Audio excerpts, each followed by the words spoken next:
धार्मिक नारे लगाए गए आपत्तिजनक, जिससे दूसरा समाज उत्तेजित हो। ये कहाँ की इंसानियत है? आप लोग सारे लोग बैठे हुए हैं। आप लोगों को हमें प्रशासन हर समय ये कितना ऊपर है, ये कितना ऊपर है, इसके ऊपर हम ज्ञापन दे रहे हैं, जिसमें भैया फोन पीछे लगा यार तुम लोग। एक मिनट भाई, भैया आ रहे हैं हम इसलिए आज इत्तेहाद मिल्लत काउंसिल के कार्यकर्ता मेरी सरपरस्ती और नदीम खां जो मंडल अध्यक्ष हैं उनके नेतृत्व में मौलाना तौकीर रज़ा खां के आह्वान पर ज्ञापन देने आए हैं। और ज्ञापन में हमने खास तौर से बातें रखी हैं। तो सबसे बड़ा मुद्दा एक है, पिछले वर्षों थाना बारादरी के अंदर दोनों पक्ष, यूँ कई बार ये वहाँ पर विवाद हो चुका है, पिछले वर्षों में थाना बारादरी के अंदर दोनों पक्षों के बीच एक समझौता हुआ। समझौता ये हुआ कि कावड़ के जत्थे जुलूस की शक्ल में, एकदम भीड़ की शक्ल में नहीं जाएंगे। जब शाही नूरी मस्जिद आएगी उसकी 300 मीटर की परिधि में 10-10 लोग एक ग्रुप में जाएंगे, शांतिपूर्ण तरीके से, कोई नारा नहीं होगा, खामोशी से पास हो जाएंगे। अब क्या थाना बारादरी पुलिस की जिम्मेदारी नहीं थी कि उस जो समझौता हुआ उसका उल्लंघन कर रहे हैं उनके खिलाफ कार्रवाई होना चाहिए? जब एक समझौता हो चुका, पहली बात। दूसरी बात, जब थाना पुलिस को यह मालूम था कि यहाँ अक्सर विवाद होता रहता है, तो जो धार्मिक स्थल रास्ते में पड़ते उनकी सेफ्टी क्यों नहीं की गई? अगर उस मस्जिद की सेफ्टी हो जाती, वो राख और रंग उस पर नहीं पड़ते, तो क्या ये विवाद होता? हरगिज नहीं होता। तो ये जिम्मेदारी किसकी है? पहली बात। दूसरी बात ये है कि जब पुलिस अधिकारी ये बयान दे रहे हैं और प्रशासन भी ये कह रहा है कि पथराव दोनों तरफ से हुआ, तो मुकदमा एक तरफ से क्यों, दूसरी तरफ से क्यों नहीं हुआ? एक तरफ के लोगों को तुमने बुलाया, मैंने शांति के लिए भाई निकलवा दो, अभी नदीम खां को पुलिस बुलाए कि भाई जरा शांति के लिए निकलवा दो, और जब कोई मामला बिगड़ गया तो नदीम खां को गिरफ्तार कर लो। ये कहाँ का इंसाफ है? उस्मान को इसी तरीके से बुलाया गया, उसको गिरफ्तार कर लिया गया, ये कौन सा इंसाफ है? मैं ये पूछना चाहता हूँ, अगर आपने इधर से हमारे खिलाफ मुकदमा लिखा तो खिलाफ उनके भी मुकदमा लिखना चाहिए। जो जीप किसने तोड़ी, पुलिस से धक्का मुक्की किसने की, उस समझौते का उल्लंघन किसने किया, ये सब जांच का विषय है। उनके खिलाफ मुकदमा लिखे। अगर पुलिस ने जो आ रहा है इस वक्त भी टार्चर किया जा रहा है, वो टार्चर बंद नहीं किया गया, उनके खिलाफ मुकदमा नहीं लिखा गया, फिर मौलाना तौकीर रज़ा खां पुलिस पहुंच रही है वहाँ हो रही है। और अगर नहीं किया गया तो मौलाना तौकीर रज़ा खां जो निर्देश देंगे, धरने का देंगे, सबको बताने का देंगे, जेल भरो आंदोलन का देंगे, हम इसके लिए तैयार हैं। देखिए, ये कार्रवाई बिल्कुल अन्यायपूर्ण है, और जिस तरीके से ये कार्रवाई हो रही है, जिस तरीके से ये कार्रवाई हो रही है, उसके खिलाफ में इत्तेहाद मिल्लत काउंसिल आज ज्ञापन देने आई है। अगर जिला प्रशासन और पुलिस प्रशासन इस बात से नहीं चेता, भाई हमारी बहन माएँ बेटियों के साथ में जाकर पुलिस रात में तोड़फोड़ कर रही है, एक ही पक्षीय कार्रवाई कर रही है, और अगर इस चीज़ को तत्काल नहीं रोका गया तो हम विवश होंगे सड़कों पे उतरने के लिए।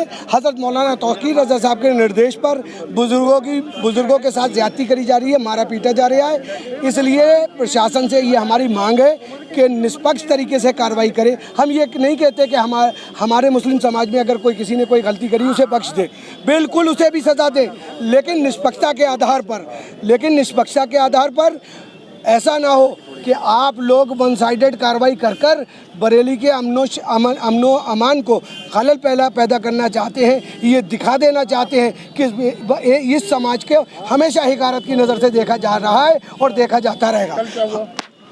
काय का फरीदपुर में क्या मामला है?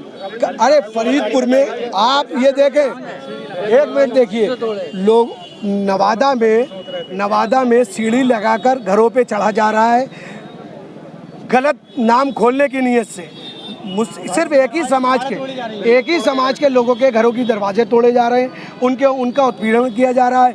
मैं ये बता देना चाहता हूँ जिला प्रशासन से कि खुदा के वास्ते निष्पक्षता के आधार पर कार्रवाई करे।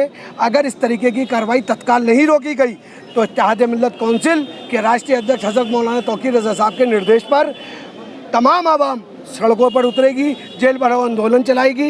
इस तरीके के बनाए हुए रास्तों को जो बना रहा है पुलिस प्रशासन, उसके खिलाफ एहतजाज करेगी। खेमू नगला का एक मामला है फरीदपुर थाना अंतर्गत। मैं आपको बताऊं, वहाँ पर 16 साल से नमाज होती चली आई है। जुल्म की इंतहा ये है कि किसी व्यक्ति द्वारा फरीदपुर के सीओ और फरीदपुर के इंस्पेक्टर को फ़ोन किया गया कि यहाँ नमाज नई परंपरा है, जबकि 2011 से वहाँ पर नमाज होती चली आ रही है। फरीदपुर इंस्पेक्टर पुलिस और सीओ साहब पुलिस को लेकर वहाँ पहुँचे, वहाँ नमाज रुकवा दी गई। मेरी ज़िले के कप्तान साहब से विनम्र निवेदन है कि उस प्रकरण की जांच कराकर जैसी नमाज हो रही है वहाँ पर नमाज वैसे ही होने दी जाए। क्या नाम है आपका? मेरा नाम अनीस सकलेनी है। मैं वार्ड नंबर 62 से पार्षद हूँ। मैं ये प्रशासन से हाथ जोड़ के गुजारिश करता हूँ, जो भी पिंटन का मामला हुआ इसकी निष्पक्ष जांच होना चाहिए, क्योंकि हर साल जत्था निकलता है, हर साल मुहर्रम का जुलूस निकलता है, कुछ खुराफात तक माहौल बिगाड़ने की कोशिश करते हैं और कार्रवाई मुस्लिम पे होती है। मैं ये कहना संदेश देना चाहता हूँ अपनी आवाम को और प्रशासन को कि ये जो कार्रवाई एक तरफा हो रही है, ये एक तरफा ना होए। जो भी गाइडलाइन है, जो पहले से रूट बने चले आ रहे हैं, उसी पे ही कांवड़ यात्रा निकले, उसी गाइडलाइन पे सब कार्य हों। हम लोगों को टारगेट किया जा रहा है, हमारी माँ बहनों को परेशान किया जा रहा है। रातों में सीढ़ी लगाकर उनकी इज्जत आबरू पे, कोई खुला सो रहा है, कोई कैसे सो रहा है, खामोशी से सीढ़ी लगाकर छतों पे चढ़ रहे हैं, तो इसको बंद करा जाए। मैं एसएसपी महोदय से विनम्र निवेदन करता हूँ कि इस कार्रवाई को तत्काल प्रभाव से रोका जाए और जो दोषी हैं उनके ऊपर सख्त से सख्त कार्रवाई की जाए, क्योंकि दोषी एक नहीं है, दोनों समुदाय के लोग हैं। क्या जब हमको प्रताड़ित किया जाता है, जब भी हम कोई कदम उठाते हैं, इससे पहले हम कोई, क्योंकि हम लोग अमन चैन सुकून वाले लोग हैं, हम माहौल नहीं ख़राब करना चाहते अपने वार्ड बरेली या वार्ड का। तो हम यही हाथ जोड़ के विनती करते हैं अपने आला अधिकारियों से, महोदय से, कि इसकी निष्पक्ष जांच होए और जो भी दोषी हो, चाहे वो हिंदू हो या मुस्लिम हो, उसके बाद सख्त से सख्त कार्रवाई की जाए। एक विशेष को टारगेट नहीं बनाया जाए, क्योंकि अभी आने वाले 29 तारीख को एक हमारा मुहर्रम का जुलूस निकलेगा, वो भी मोरिया गली से निकलेगा। तो मैं उनसे एक मांग करना चाहता हूँ कि बहुत पर्याप्त फोर्स होना चाहिए, किसी भी किस्म की कोई दिक्कत, कोई परेशानी नहीं आना चाहिए। जब तक हम मुहर्रमदारी और सही से कार्रवाई नहीं हुई तो मुहर्रम का ताजिया जुलूस है हम नहीं उठाएंगे, क्योंकि जिनको वो कार्रवाई है उनको छोड़ा जाए और निष्पक्ष जांच होना चाहिए। उस्मान भाई को बेकसूर पकड़ा गया। उस्मान भाई को इंस्पेक्टर बारादरी ने खुद फ़ोन करके बुलाया था कि आप आइए। वो पूर्व में सभासद भी हैं और बारादरी पुलिस मित्र भी है। अब आप कोई मुझे बुलाता है कि मेंबर साहब आइए और ये जत्था निकालिए, मैं आऊँ जत्था निकलवाने के लिए, मेरे पर कार्रवाई हो जाती है। कहाँ का इंसाफ है, कहाँ का ये कानून है? तो मैं यही कहना चाहता हूँ, मैं बेकसूरों को पकड़ा जा रहा है, परेशान करा जा रहा है, तो मैं चाहता हूँ निष्पक्ष जांच हो और जो बेकसूर हो उनको तुरंत तात्काल प्रभाव से रिहा किया जाए। धन्यवाद।